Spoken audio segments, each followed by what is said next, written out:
சீதாராமம் ஒரு கேவலமான படம் அப்படின்னு யாராவது சொன்னால் உங்களால் எப்படி அதை ஏற்றுக்கவே முடியாதோ அதே மாதிரி தான் லவ் ஃபெயிலியர்லேருந்து என்னால் வெளியவே வர முடியலன்னு நீங்கள் சொல்கிறதையும் என்னால் ஏற்றுக்கவே முடியல. பட் இன்றைக்கி இந்த வீடியோ உங்களுக்கு ஷோ ஆகியிருக்குன்னா நீங்கள் அதை விட்டு வெளியே வர போகிறீங்கன்னு அர்த்தம். ஃபுல்லாக பாருங்கள். 100 Days 100 Thoughts சீரீஸில் இன்றைக்கி டே 10 இந்த மாதிரி வீடியோஸ்க்கு ஃபாலோ பண்ணிக்கோங்க. நல்ல மனசாட்சியை தொட்டு சொல்லுங்கள். லவ் ஃபெயிலியர் ஆனதுக்கு அப்புறம் 24 மணி நேரமும் பிரேக்கப் சாங்ஸாகவே கேட்டுக்கிட்டு காதல் தோல்வி கவிதைகள் கோட்ஸு போஸ்ட்டு ரீல்ஸுன்னு தேடி பார்த்துக்கிட்டு அதையே ஸ்டேட்டஸ் ஸ்டோரின்னு போட்டுக்கிட்டு அதுக்கு யாருனா ரிப்ளை பண்ணி என்ன ஆச்சுன்னு கேட்டால் அவங்கள பற்றியே விலகம் கொடுத்துக்கிட்டு இது எல்லாம் பண்ணிவிட்டு கடைசியில் என்னால் அவங்கள மறக்கவே முடியலன்னு சொல்கிறீங்களே, இது நியாயமா? அப்போ நான் என்ன தாண்டா பண்ணணும்னு கேட்டிங்கன்னா, லவ் ஃபெயிலியர் ஆகிட்ட பிறகு பல பேர் மாதிரி சரக்கு அடிக்கிறேன் சிகரெட் பிடிக்கிறேன்ட்டு அந்த பக்கம் போய் அழிஞ்சு போகாமல் பயனுள்ள உங்களோட வாழ்க்கையில் உங்களை வளர வைக்கக்கூடிய இன்னொரு விஷயத்தில் ஃபோக்கஸ் பண்ணி அதுக்கு எப்போ அடிக்ட் ஆகுறீங்களோ அப்போ தான் அவங்கள விட்டு உங்களால் டைவர்ட் ஆக முடியும்.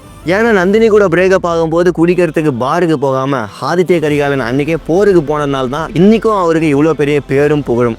ஸோ எப்போ நீங்கள் அவங்க ஞாபகம் வரும்போதெல்லாம் சோகமாக ஸ்டேட்டஸ் தேடாமல் அதை விட்டு வெளியே வரதுக்கான சொல்யூஷனை தேட ஆரம்பிக்கிறீங்களோ அன்னிலேருந்து உங்களோட வாழ்க்கை ரொம்ப சிறப்பாக போகும். கரெக்டுன்னு தோணுச்சுன்னா ஹார்ட் எமோஜியை கமெண்ட் பண்ணிவிட்டு ஃபாலோ பண்ணிக்கோங்க.